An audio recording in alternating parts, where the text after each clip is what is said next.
La première partie s'intitule donc « Une quête de légitimité » entre 1830 et 1835, et le tout premier temps s'intitule donc « Le temps du mouvement » pour une seule année, donc 1830-1831. Louis-Philippe est un personnage peu connu et souvent attaqué. Rien ne le destine au pouvoir. Depuis son retour en France en 1817, il reconstitue la fortune des Orléans. Vêtu en bourgeois, redingote noire et chapeau gris, il conserve cette simplicité vestimentaire arrivée au pouvoir. Son costume officiel est celui de la garde républicaine. Il a ainsi substitué l'habit civil à l'habit de cour. Son portrait officiel, que vous pouvez voir ici, va inspirer d'ailleurs la lignée de tous les portraits officiels, quasiment jusqu'à la Ve République. Il oppose donc à la volonté contre-révolutionnaire des Bourbons une attitude de duc citoyen, soucieux de la charte et des acquis révolutionnaires.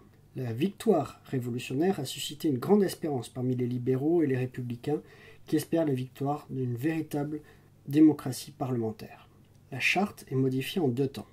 En août 1830, Guizot et De Broglie s'en occupent. Le titre de roi de France est remplacé par roi des Français, le recours aux ordonnances est limité, les chambres ont l'initiative des lois avec le roi, le catholicisme n'est plus la religion d'État, et la liberté de presse est proclamée. L'âge pour être électeur est abaissé à 25 ans. Les lois organiques de 1831 font évoluer le régime. Les conseillers municipaux et généraux sont élus au suffrage censitaire élargi, soit 3 millions de personnes, et seuls les maires sont nommés. Pour les élections législatives, le cens est abaissé à 200 francs. Le double vote est supprimé, certaines professions intellectuelles peuvent voter sans payer le cens. L'instruction permet donc d'être électeur autant que la fortune. La garde nationale, dissoute en 1827, est remise en place, composée des contribuables de 20 à 60 ans qui peuvent payer leur équipement. Pour la Chambre des pairs, l'hérédité est supprimée. Le roi prête serment de fidélité à la charte modifiée. Ce n'est donc plus une charte octroyée par le souverain, mais un contrat qui lui est imposé par les représentants du peuple. Certains historiens, comme Stéphane Rials, parlent de régime pré-parlementaire parce qu'il donne un rôle accru aux chambres dans le jeu institutionnel. C'est une monarchie libérale et bourgeoise qui s'impose. Les libéraux deviennent les orléanistes et leur vision politique est le gouvernement des élites. Ce courant de la via media se veut respectueux des principes libéraux de 1789, de l'accès au vote pour les plus éclairés, d'une démocratie réelle mais tempérée des excès populaires. Les partisans du mouvement, comme Jacques Lafitte ou Lafayette, veulent un roi qui règne sans gouverner et sont parfois proches des républicains avec leur journal Le National. Les partisans de la résistance, comme Adolphe Thiers, Casimir Perier ou Guizot, avec leur journal Le Journal des débats, pensent que la monarchie constitutionnelle fonctionne à la satisfaction de la bourgeoisie, donc il n'y a rien de plus à faire. La charte, toute la charte, rien que la charte. Entre les deux, le tiers parti, qui préfigure les partis centristes indispensables à toute coalition ministérielle. Les oppositions se trouvent surtout en dehors de la Chambre. Les ultras n'ont pas accepté Louis-Philippe. Ils s'organisent autour de la duchesse du Berry, mère du duc de Bordeaux, mais elle est emprisonnée après une tentative de coup d'État en 1832. Ces légitimistes ou carlistes se retirent sur leurs terres et ne représentent pas un grand danger. Certains, comme Chateaubriand ou Berryer, jouent un rôle parlementaire et évoluent vers un légitimisme plus social. Les républicains, menés par Cavaignac,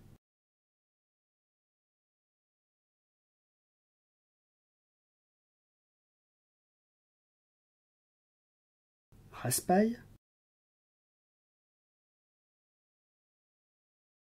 Marrast,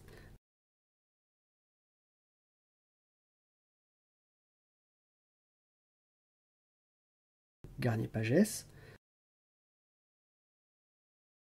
sont les plus actifs pour gêner le gouvernement, même s'ils sont peu nombreux à la Chambre.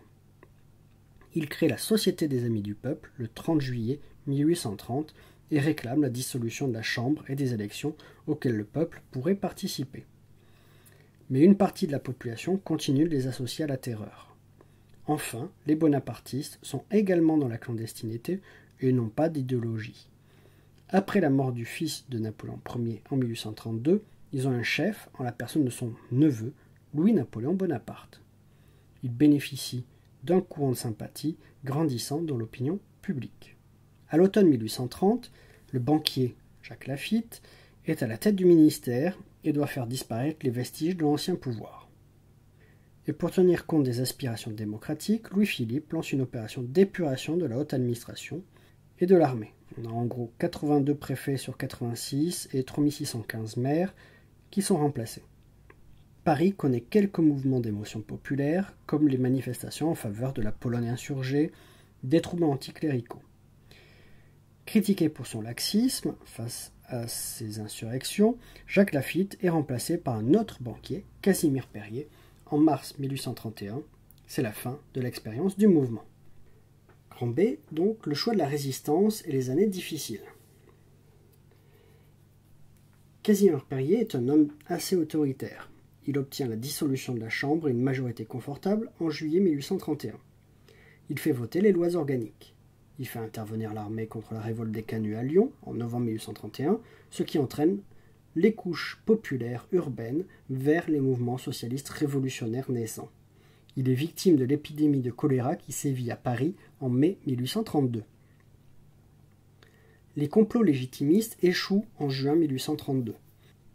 Cette première moitié de la décennie 1830 est marquée par une atmosphère de troubles et de révoltes républicains auxquels le pouvoir politique répond avec une grande fermeté.